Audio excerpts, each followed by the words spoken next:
Hi guys, எல்லாருமே subscribe பண்ணுங்கள், like பண்ணுங்கள், கமெண்ட் பண்ணுங்கள். உங்களுக்கு எப்படி இன்னும் வீடியோஸ் போடணும்னு சொல்லிட்டு சொல்லுங்கள். இப்போ பிடி இந்தியா திருத்தச் சட்டம் தான் பார்க்க போகிறோம். ஆண்டு 1786. இதில் இந்த திருத்தத்தை ஆலோசனை குழு முடிவினை நிராகரிக்கிறதுக்கு ஒரு அதிகாரம் கொடுத்துருப்பாங்க தலைமை ஆளுநருக்கு. இதுக்கு முன்னாடி அதிகாரம் இருந்திருக்காது, அந்த குழுவுக்கு தான் அதிகமான அதிகாரம் இருந்திருக்கும். நெக்ஸ்ட்டு காரன்ஸ் வாலிஸ் பிரபு நியமிக்கப்பட்டதால் இந்த பிட் இந்திய திருத்தச் சட்டம் மேற்கொள்ளப்பட்டது என்று குறிப்பிட்டிருப்பாங்க, மென்ஷன் பண்ணி. இப்போ இதில் 2 பதவி கவர்னர் ஜெனரல் மற்றும் கமாண்டோ இன்ஷிப் என்ற பதவி ஒருங்கிணைச்சிருப்பாங்க. அப்புறம் காரன்ஸ் வாலிஸ் பிரபுக்கு மிக அதிக அதிகாரம் நியமிக்கப்பட்டிருக்கும். அப்படி அதிகாரம் அதிகமாக கொடுத்த ஒரே முதல் தலைமை ஆளுநர் இவர் காரன்ஸ் வாலிஸ் பிரபு சொல்லுவாங்க. இப்போ பட்டை சட்டம் தான் பார்க்க போகிறோம். பட்டை சட்டத்தில் 20 ஆண்டுக்கு வணிக உரிமை கொடுத்துருப்பாங்க.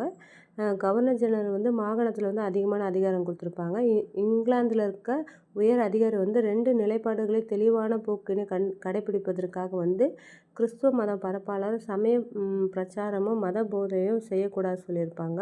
இந்தியாவில் தடையற்ற வர்த்தகத்தில் கம்பெனி ஈடுபடக்கூடாது சொல்லியிருப்பாங்க.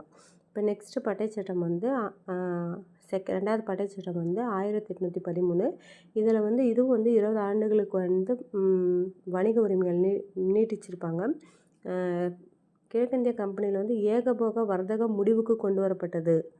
அதிகமான வர்த்தகம் முடிவு கொண்டு வரப்பட்டது. ஆனால் தேயிலையும் மற்றும் சீனாவுடனான வணிகத்தை தடை செய்யப்படவில்லை. அதை தடை பண்ணாமல் இருந்திருந்தாங்க. ஓகேங்களா. இதோட சிறப்பு என்ன சொல்கிறாங்கன்னா, கல்விக்காக 1 லட்ச ரூபா மானியம் கொடுத்துருந்தாங்க. மத போதனை பரப்புவதற்கு பிரிட்டிஷ் இந்தியாவில் நுழைவதற்கு அவங்க அனுமதிக்கப்பட்டாங்க இந்த பட்டை சட்டத்தில். நெக்ஸ்ட்டு என்ன சொல்கிறாங்கன்னா, அவங்க கம்பெனியில் இந்திய வருமானத்தில் செலவிடுறதுக்கு சில விதிமுறைகள் கொண்டு வந்திருந்தாங்க. அதுக்கப்புறம் இராணுவத்துக்கு மட்டும் உச்சவரம்பு அதிகமான செலவு நிர்ணயிச்சிருந்தாங்க. அரசு பணி இராணுவ பணிகளுக்கான பயிற்சி நிறுவனம் நிறுவப்பட்டு அதை மேற்பார்வை குழுவின் கட்டுப்பாட்டின் கீழ் கொண்டு வரப்பட்டது சொல்கிறாங்க. அதில் ஆள் எடுப்பதற்காக. ஆக்சுவலாக இப்போ இந்த பட்டை சட்டம் பார்த்துக்குங்க. இதுக்கப்புறம் நெக்ஸ்ட் இன்னும் 2 பட்டை சட்டம் இருக்குது. 3வது பட்டை சட்டம் 1833. 4வது பட்டை சட்டம் 1853.